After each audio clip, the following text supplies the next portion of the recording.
एक हदीस में आता है, जब नबी करीम सल्लल्लाहु अलैहि वसल्लम की जुदाई की इतला मिली, कद अज़लमल मदीना, पूरे मदीने में अंधेरा छा गया। सहाबा कराम रज़ियल्लाहु तआला अन्हुम बेताब थे, बेइंतहा परेशान थे, आँखों में आंसू जारी हो गए। कुछ लोग जंगलों की तरफ भाग गए। एक सहाबी ने जाकर देखा, एक आदमी बकरियां चरा रहा है। उसको कहा, तू तो बकरियां चरा रहा है, तेरे महबूब तो कफन।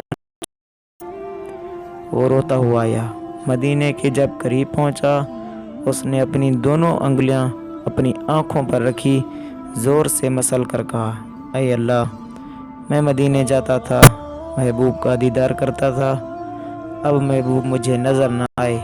ऐ अल्लाह, मुझे इस ज़िंदगी की कोई ज़रूरत नहीं, मेरी ज़िंदगी ले ले, मुझे आँखों की मेरी ले ले, मुझे अंधा कर, मुझे आँखें उस दिन देना जब मैं निगाह खोलूं तो पैगंबर सल्लल्लाहु अलैहि वसल्लम का चेहरा नज़र आए। हदीस में आता है, जब सहाबी उंगलियां हटाईं तो दोनों आँखों से अंधा हो चुका था।